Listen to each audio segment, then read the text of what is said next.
Bonjour, deuxième atelier Croque Futur de l'Atelier des Futurs et de l'Agence d'urbanisme. Du coup, le Croque Futur, c'est le rendez-vous de l'Atelier des Futurs pour que chacun des membres puisse évoquer des sujets prospectifs, des études ou des démarches intéressantes à mutualiser. Donc aujourd'hui, on va parler du Théâtre Forum pour un travail sur la décision en transition. Donc du coup, l'idée, c'est de réfléchir à une prospective locale de l'action publique. Comment l'action publique pourrait évoluer en lien avec les enjeux de résilience, de transition, d'évolution du contexte très rapide qu'on connaît, d'adaptation en crise, etc.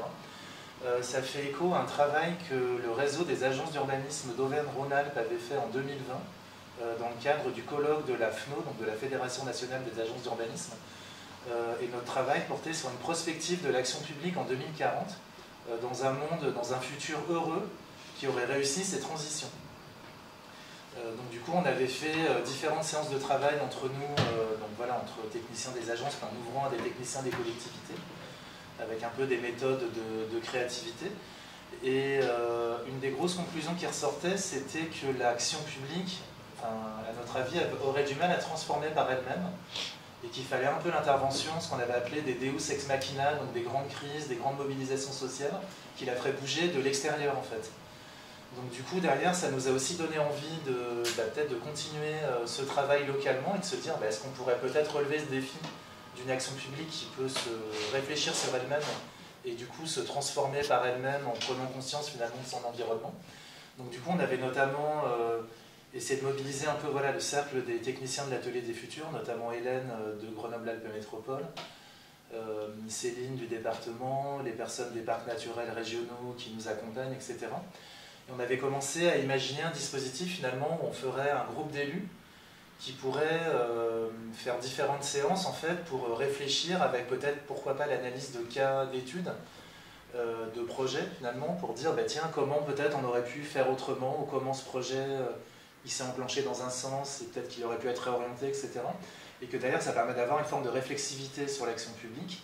Je prends le relais de Gabriel. L'idée, c'était de vous raconter un peu la jeunesse de comment est-ce qu'on est arrivé au Théâtre Forum comme outil pour essayer d'enclencher le dialogue avec les élus. Alors effectivement, notre point de départ pour réfléchir à comment est-ce que se transforme la décision publique dans cette période de transition, c'était de se dire, on a besoin, nous, techniciens, à la fois de prendre un peu du recul sur comment prennent nos décisions, mais il y a ce petit côté, ouvrir la boîte noire de la décision. Alors ça fait un peu mythe de se dire, on va ouvrir ce qui se passe à l'intérieur, notamment du cerveau des élus, mais aussi du cerveau d'un certain nombre de décideurs, et puis prendre un peu de recul en se disant, tiens, ces grands moments où, alors je ne sais pas si l'histoire bascule, souvent la petite histoire se transforme, où il y a des voix qui se prennent et d'autres qui ne se prennent pas, et essayer de prendre un peu de recul et se dire, tiens, qu'est-ce qui s'est passé? Donc le choix de notre collectif, c'était de se dire, finalement, pour se projeter dans l'avenir, c'est intéressant de regarder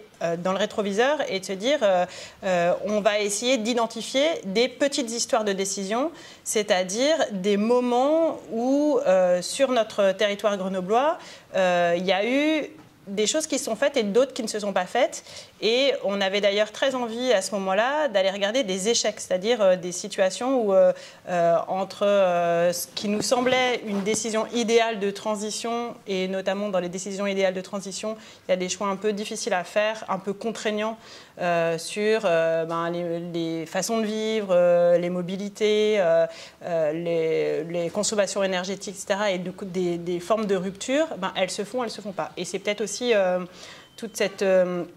Ce mythe de la rupture, qu'on avait aussi un peu envie de décortiquer, en se disant, on a le sentiment que la transformation liée au changement climatique et les crises sociales, économiques, etc., qui vont avec, elles imposent des ruptures, elles imposent des changements un peu radicaux. Or, on voit bien qu'on n'arrive pas à les constater, comme l'a dit Gabriel, sauf s'il y a une grosse pression de l'extérieur.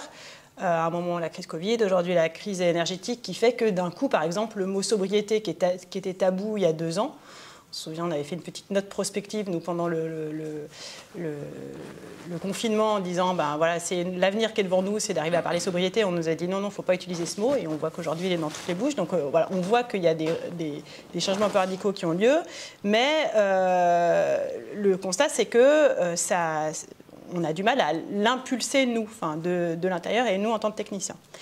Une des réflexions de cette démarche, la décision en transition, c'était aussi de réinterroger le couple technicien-élu, technicien-politique, en se disant on avait un format de travail habituel qui était un peu inscrit, en tout cas dans les textes de la fonction publique, en tout cas qu'on apprend quand on se fait former en tant que fonctionnaire, qui était de dire le technicien, il prépare la décision. C'est-à-dire qu'il va donner les éléments de diagnostic, éventuellement faire du benchmark, aller éclairer différentes options.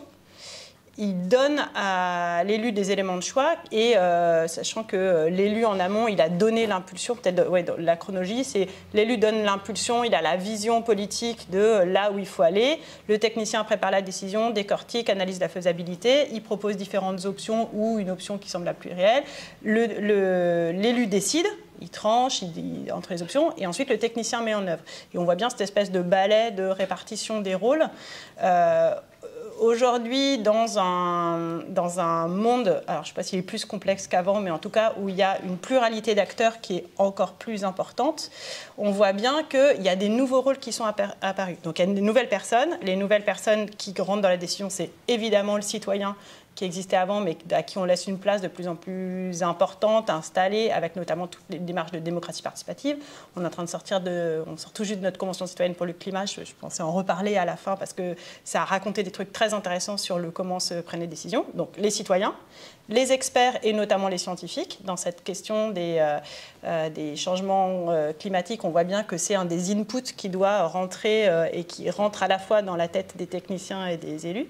Et avec sur les experts quelque chose d'extrêmement prédictif qui dit voilà où il faut aller et qui du coup ouvre les marges sur comment on y va, mais qui donne un cap là où avant c'était à l'élu de fixer le cap de où est-ce qu'il fallait aller.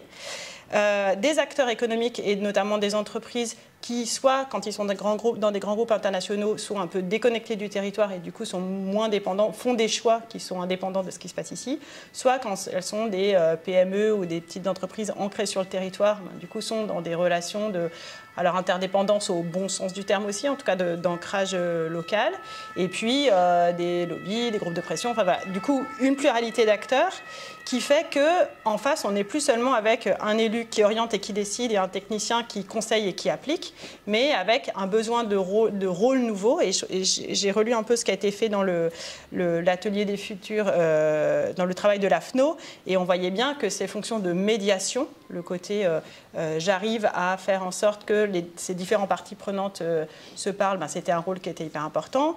Le rôle de traducteur, c'est-à-dire on parle chacun différents langages avec nos vocabulaires, nos sigles, nos manières de réfléchir, ben, il y a besoin de ces espaces de discussion. Et puis, quelque chose qui serait un rôle de... Alors, on dit un peu en design de cristalliseur, en tout cas, le côté... on est parti dans plein de directions, on a exploré plein de choses, et d'un coup, il va falloir précipiter les choses et faire en sorte qu'on prenne des décisions qui ne sont pas forcément la bonne décision, dans l'absolu, mais c'est la bonne décision ici et maintenant. Donc il y a tous ces changements de rôle et de posture, et ce qui était intéressant dans nos préparations, c'était de se dire ces habits, ces rôles à endosser, ils ne sont pas forcément attribués a priori à quelqu'un. Peut-être qu'à un moment où le bon médiateur, ça va être l'élu parce que c'est lui qui connaît le plus de gens qui va faire ces liens-là. Peut-être qu'il sera le traducteur et que le technicien soit quelqu'un d'autre. Peut-être ce sera un citoyen qui assurera ce rôle-là parce qu'il a une légitimité à un moment.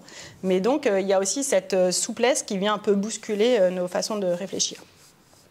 Donc, on avait cette intention un peu générale de travailler sur la question de comment se prennent ces décisions et puis d'arriver à une sorte de de prise de recul, de vadémécum de ce que serait une décision aujourd'hui. Je ne sais pas si c'est une bonne décision, mais une décision aujourd'hui, les bons réflexes à avoir, en constituant un collectif d'élus qui s'embarquerait avec nous dans ce travail. Et il faut bien dire, on n'a pas réussi à constituer le groupe d'élus. C'est-à-dire que le fait de les embarquer, une dizaine de différents territoires, sur un temps un peu long avec des rendez-vous, c'était compliqué dans les agendas politiques. Et dans les éléments compliqués, il y avait le côté, on était un peu sûr de nous, on s'est dit, allez, on va chercher des gens de différents bords politiques et on crée un espace de discussion neutre. Et on voit bien qu'aujourd'hui, ça, c'est pas possible. Donc, c'est bien aussi de se dire, on tente, ça marche pas, qu'est-ce qu'on peut faire d'autre?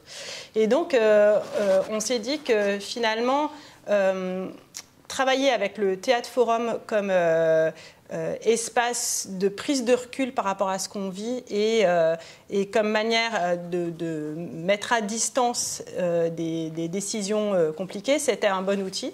Donc on s'est rapproché de la compagnie Impact, Marion qui est à côté de moi, pour profiter de leur savoir-faire et se dire on va créer un espace de discussion entre élus, techniciens, citoyens et puis acteurs, puisque dans le Théâtre Forum, il y a vraiment ce dialogue. Tu pourras nous raconter un peu plus comment ça fonctionne, mais le fait que les acteurs, ils ne sont pas juste prestataires, ils mouillent la chemise et ils travaillent aussi l'animation de la séquence. Et donc, on a profité des 3 jours du Forum international pour le bien vivre, donc, et notamment la séance finale du 1er juillet, pour se dire comment est-ce que, pour bien vivre, effectivement, on arrive à travailler ce moment de la décision à partir de certains cas. Donc, on leur avait le principe du Théâtre Forum. Tu pourras nous redire, mais c'était de se dire il y a des scènes qui sont présentées sur scène et avec une situation de crise, avec en général le triangle victime-bourreau-témoin et pas sauveur, et une invitation face à la scène aux gens du public à venir, à intervenir. Et juste pour dire, et puis après je te laisse la parole sur comment est-ce que vous l'avez à la fois préparé et puis le recueil des témoignages. Donc nous, on avait fléché pour créer ces scènes un certain nombre d'élus du grand territoire métropolitain, donc des élus, grand territoire grenoblois, pardon, des élus de la métropole, mais aussi des élus des parcs, il me semble.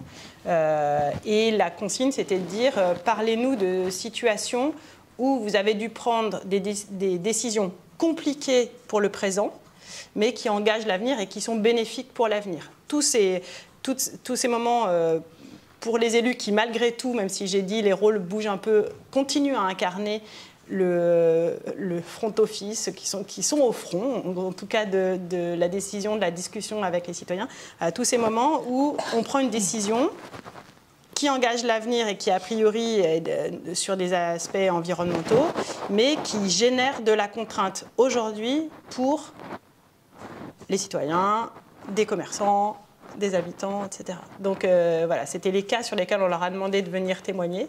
Et donc je te passe la main sur comment ça s'est passé, ces entretiens avec les élus, et comment est-ce que vous avez recueilli ces témoignages. Eh bien, nous, sur ce projet-là, on a travaillé en binôme avec ma collègue Anne-Cécile Draymond, qui n'est pas là aujourd'hui, qui s'en excuse. Mais du coup, on s'est répartis, on a eu 6 entretiens téléphoniques.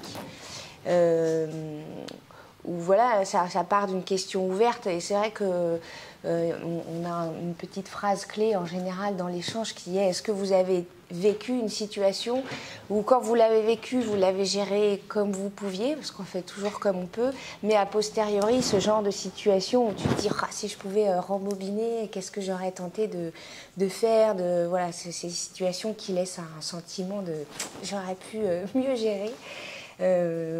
Voilà, et après nous on prend en note ces échanges-là, et après on a remis en commun, ça nous donne une espèce de cartographie de la problématique, quoi.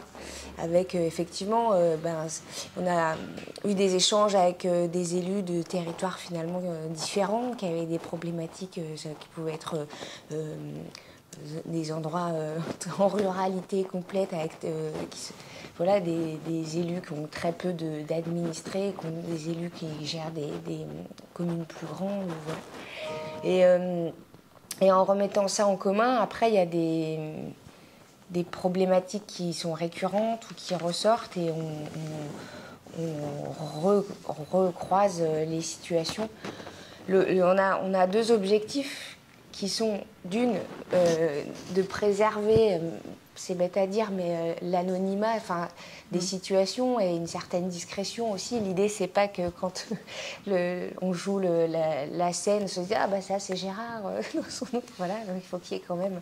Et en même temps de ne pas inventer des choses, donc d'être sur des choses vécues, réelles, concrètes. Donc des fois, sur une situation, par exemple. On a croisé deux choses. Une chose qui revenait pas mal, c'était par exemple la place aussi du mécontentement des citoyens sur les réseaux sociaux et cette nouvelle voie d'expression qui se développe.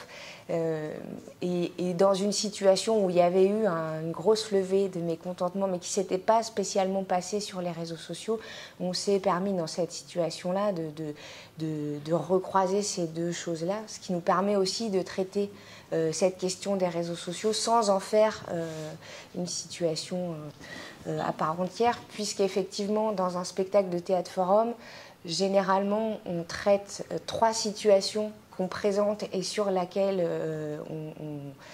on fait un certain nombre d'alternatives. Donc là, je me dis qu'il manque un petit peu d'explication. En gros, une situation de théâtre forum, c'est une situation dans laquelle on retrouve trois postures, c'est-à-dire le bourreau, la victime et un ou des témoins. Et le bourreau est un personnage qui ne sera pas remplacé dans l'étape 2 du travail, puisque c'est la personne sur laquelle on veut influer, sur laquelle on veut faire évoluer les choses. Alors c'est forcément un personnage, mais il peut représenter l'institution, il peut représenter différentes choses, mais on a besoin de ce personnage non remplaçable. Et c'est des situations qui sont assez courtes, voilà, 5-7 minutes, et qui se terminent de manière dramatique, ou en tout cas qui se terminent mal. Et dans le théâtre forum, il y a le personnage, enfin le joker, ce qu'on appelle le joker, qui est le comédien qui va faire l'interface entre le plateau, les comédiens et le public, et qui va engager un échange, on ne va pas dire un débat, parce que ce n'est pas forcément l'endroit du débat, c'est plutôt... Enfin voilà, l'objectif n'est pas que les gens se mettent à discuter entre eux, tu dis ça, je ne suis pas d'accord, puisqu'on a un temps qui est contraint et on a envie de l'utiliser au mieux avec l'outil qu'on a. Donc ce n'est pas forcément un débat, c'est un échange. Voilà, vous avez vu cette situation, qu'est-ce que vous en pensez ? Moi je pense qu'il a mal réagi là, je pense que on voit ça souvent, c'est réaliste, ou au contraire, alors ça n'existe pas. Ben si, justement, puisque c'est des recueils de témoignages. Enfin voilà. Et donc la deuxième question que pose le joker au public, c'est ok, donc j'en déduis que ça ne vous convient pas, en général. Donc, si vous-même, vous aviez été victime ou témoin de cette situation, qu'est-ce que vous auriez tenté de dire ou de faire pour que ça évolue autrement ? Ça évolue en mieux, c'est bien, voilà, on voit ce qui se passe. Et là, des propositions sont faites et on invite la personne qui a fait telle proposition à venir la mettre en œuvre sur scène avec les comédiens. Et ça, c'est la phase des alternatives. Donc, pour rembobiner un peu, sur un spectacle, on va jouer 3 situations où on va faire des alternatives avec le public, 1, 2, parfois 3 alternatives. Et une 4e scène, en général, on joue cette scène, mais on ne fait pas d'alternative volontairement aussi, d'une parce qu'il y a une notion de temps, mais on s'est rendu compte aussi que ça permettait de laisser ouvert les choses et de faire que dans un après, ça puisse continuer, que les échanges puissent continuer sans forcément proposer les alternatives tout de suite. Donc pour ce spectacle-là, on avait pas mal de matière qu'on a remis en commun et faut faire des choix puisqu'on va construire 4 situations. Donc en les recroisant aussi, ça nous permet dans ces recueils, on est expert du théâtre forum, mais on n'est pas expert des problématiques qu'on traite. Donc voilà, ces échanges, ils nous permettent aussi de dégager les problématiques récurrentes, intéressantes, et les situations sur lesquelles s'appuyer.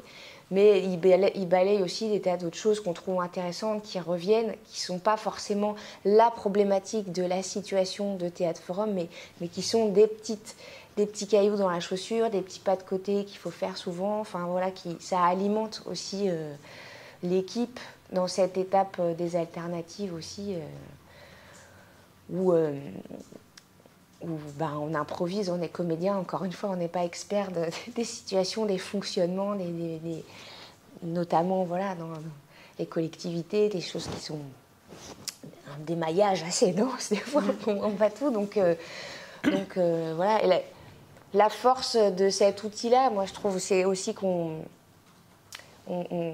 réfléchit collectivement à des problématiques, mais avec un cerveau plus instinctif et émotionnel presque.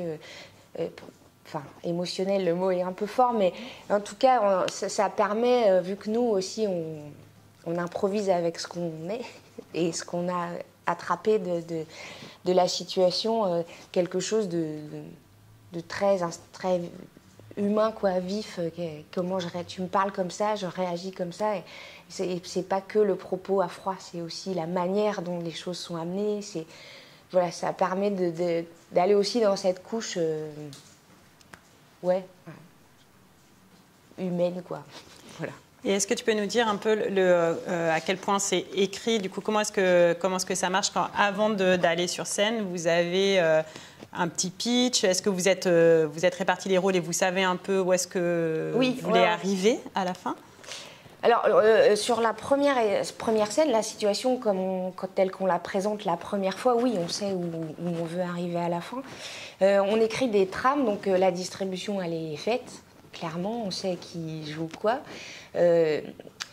C'est pas toujours le cas, mais bien souvent, quand même, il y a une temporalité. C'est que nous, on présente une scène hyper concentrée, et c'est souvent des situations qui se sont déroulées sur des semaines, voire des mois, parfois des années. Donc, le Joker aussi, il a aussi dans sa fonction celle de poser des jalons temporels à la situation, voilà, 2 mois plus tard, etc. Donc ça, c'est des choses qui sont écrites, comment ça s'inscrit dans le temps, et dans chaque phase de la situation, on sait ce qui se joue. Voilà, l'élu apprend telle nouvelle, ça ne lui convient pas, il convoque un conseil. Genre, je dis ça, c'est même pas en rapport aux situations qu'on a jouées, mais c'est pour donner un exemple. Ça, voilà, on le sait. Après, les dialogues sont pas écrits ah bon, vous pensez, mais c'est un scandale. Voilà, ça, c'est pas écrit. Mais la trame est écrite. Ouais. Et après, cette étape d'écriture, on le fait souvent parce que là, on était 2, en l'occurrence, pour les recueils de témoignages, pour poser les situations. Tiens, on va aborder telle problématique, voilà, il y aura tel protagoniste dans cette situation, mais l'étape de qu'est-ce qui se dit en quel espace-temps, souvent on le fait après en répétition, où là, on est 4 comédiens. Et ça permet aussi à chacun d'écrire sa partition, écrire en tout cas dans sa mémoire, à l'oral, dans la répétition, de composer lui-même le personnage qu'il va jouer, quoi. Et est-ce que vous anticipez un peu les options d'intervention qui pourraient advenir? Et est-ce que, alors là, en l'occurrence, j'imagine que vous êtes régulièrement surpris, mais est-ce que des fois, oui, ça vous met complètement... On n'anticipe pas toutes les alternatives, ce serait impossible d'ailleurs, parce qu'il y a vraiment des choses, des fois, très surprenantes qui arrivent, et ça, c'est chouette. Maintenant, on est vigilant à ce que, oui, on en est nous-mêmes l'idée de quelques-unes. Si on présente une situation où nous-mêmes, on est 4 à ne pas voir la moindre alternative possible, c'est peut-être qu'on va au casse-pipe quand même. Mais on les a pas toutes, ça c'est sûr. En tout cas, voilà, on essaye d'être vigilant à ce qu'il y ait déjà soit c'est la temporalité, mais c'est aussi de mettre dans chaque... de bien veiller à ce que dans chaque espace, il y ait aussi des témoins. Voilà, par exemple, on fait en sorte qu'il n'y ait pas que la victime et le bourreau, ou que ce soit très rare, parce qu'effectivement, pour le public, c'est difficile de se projeter, ou alors, il se projette dans la victime, il peut se projeter, mais ce n'est pas le plus évident. Ce n'est pas les alternatives les plus fréquentes du public que de venir remplacer la victime, qui pourtant est remplaçable, mais ce n'est pas toujours simple de se projeter dans le rôle de la victime. Presque de mémoire, mais on pourra en reparler, puis on pourra visionner un peu des extraits du spectacle. Mais ce que j'avais trouvé intéressant, c'était qu'effectivement, selon les scènes, par exemple, l'élu était parfois bourreau, parfois victime, oui, parfois témoin. Je me souviens notamment de cette scène d'interdiction de consommation de l'eau sur la commune, et c'était avant l'été, hein, donc c'était assez prédictif. Et avec un habitant qui voulait remplir sa piscine et qui était lui le bourreau, qui était en mode de blocage, c'est pas possible, où je vois mes voisins qui font ça, enfin voilà, et on voit que ça... Et à un autre endroit où effectivement c'était le technicien qui avait déroulé tout son projet, et puis le nouvel élu qui arrive et qui dit tiens, j'ai une nouvelle idée et c'est comme ça que ça va se passer, et on remet en cause 2 ans de travail. Et enfin voilà, du coup ça raconte un peu nos vies, hein, à chacun, mais je trouve que c'est intéressant aussi l'effet miroir que ça nous a produit pour arriver à soi-même à prendre du recul sur à quel moment je suis victime, à quel moment je suis témoin, à quel moment je suis bourreau, et quand je suis témoin notamment, ou victime, comment est-ce que je me mets en mouvement pour faire évoluer les choses autrement. Situation, Oui, bah, c'est sûr que ça aussi, quand on écrit, on l'a aussi à l'esprit de se dire, voilà, faut que ça tourne entre les postures.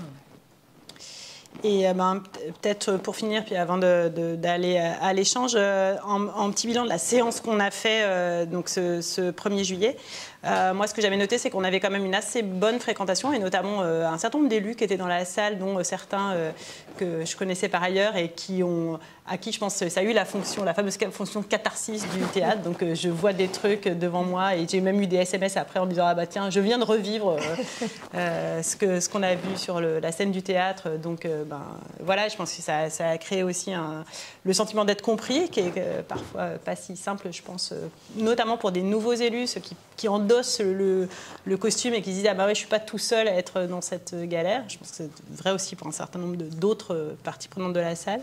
Donc voilà, moi je me disais sur cette fréquentation et sur l'intérêt qu'il y a eu, c'était plutôt bien.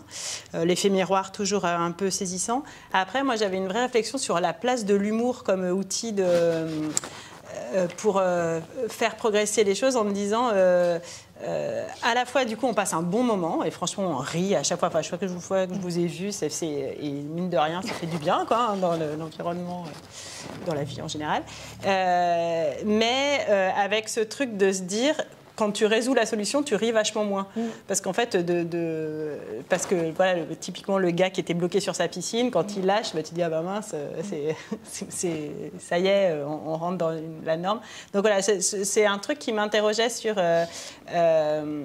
jusqu'où, en forçant un peu le trait, on arrive à se camper aussi dans des postures, à inciter chacun. Enfin voilà, après c'est le talent du comédien d'arriver à lâcher, mais on sent bien que ces situations très fortes de pression de personnes qui sont en face l'une de l'autre, on les vit pas tant que ça en vrai dans la vie, et tu arrives plus à trouver des compromis. Mais voilà, je me disais tiens ça, est-ce que parfois, ça génère pas un peu des moments d'arrêt sur image où tu as envie de rester dans l'humour et tu n'as pas envie de sortir de la situation? Je ne suis pas sûre de bien comprendre la question, mais ce que j'en comprends, c'est que est-ce que finalement l'humour et le fait que le public aussi soit partie prenante de ce bon moment fait que collectivement, comédiens et spectateurs, on n'a pas trop envie de redevenir sérieux entre guillemets et de résoudre. En fait aussi c'est ce petit pas de côté du spectacle aussi qui fait que que c'est un endroit sécurisé où on peut venir intervenir. Et oui, il y a un petit décalage. Après, suivant les problématiques, il y en a ou il n'y en a pas. C'est quand on travaille sur la problématique de la prévention du suicide ou du harcèlement en milieu scolaire, il y a une dose d'humour, mais elle est manœuvrée différemment aussi. Là, on était sur...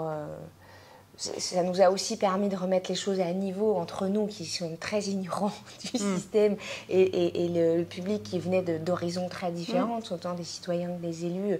Ça nous remet aussi dans un bol, on secoue tout et on dit on fait un spectacle aussi. Et malgré tout, sur le bourreau, quand il va lâcher, qu'il y a une touche d'humour sur sa mauvaise foi ou sur un truc d'ego qu'on voit plus facilement au théâtre. Le fait est que malgré tout, cette personne lâche du lest, mais il y a un petit twist de décalage qui reste théâtral, effectivement. Mais finalement, le scénario, si on enlève la fioriture théâtrale, on va dire, reste le même. Cette personne lâche l'affaire à un moment donné. Mais, ou pas, des fois, il y a des bourreaux. Des fois, ça ne marche pas. Hein. Des fois, le bourreau, il ne lâche pas aussi. Okay. Et en tout cas, moi, je trouve les deux grandes vertus en ressortant, c'est qu'il y a vraiment cette notion d'empathie qui est finalement aussi une compétence sociale et pour résoudre les problèmes dans lesquels on est, qui est vachement forte, c'est je me mets à la place d'eux, ben voilà, je peux le faire physiquement voilà. Et puis et donc qui est une invitation à le faire dans la vie de tous les jours. Et puis l'autre grande vertu qui est vraiment liée au théâtre, c'est le côté prendre conscience qu'on joue des rôles et que parfois il faut endosser le costume et ça fait partie du job d'être celui qui tient, celui qui lâche, celui qui est le médiateur, celui qui est le traducteur, etc. Et qu'on peut prendre un costume ou un autre. En tout cas, je trouve que ça, c'était assez instructif par rapport à justement ce qu'on a envie de pousser aussi comme posture les uns et les autres. Et puis je voulais juste terminer en faisant écho de donc, la discussion qu'on a eue vendredi soir avec les élus quand les citoyens de la Convention citoyenne pour le climat sont venus restituer leur travail. Et on a eu une discussion, y compris un peu vive, entre les citoyens et les élus en disant... sur le qui décide, parce que les citoyens arrivaient avec des propositions en disant voilà ce qu'on vous propose de faire pour atteindre la neutralité carbone en 2050. Et puis certains élus dans la salle qui disaient qui réinterrogeaient le qui êtes-vous pour décider et quelle est votre légitimité. Et on sent bien que voilà, ce sujet-là, il n'est pas fini, alors qu'on leur avait posé la commande de dire faites-nous des propositions. Mais cette agilité, qui est, je pense, un peu une clé pour faire face aux crises, pour être en résilience, etc., on sent bien qu'elle s'accompagne.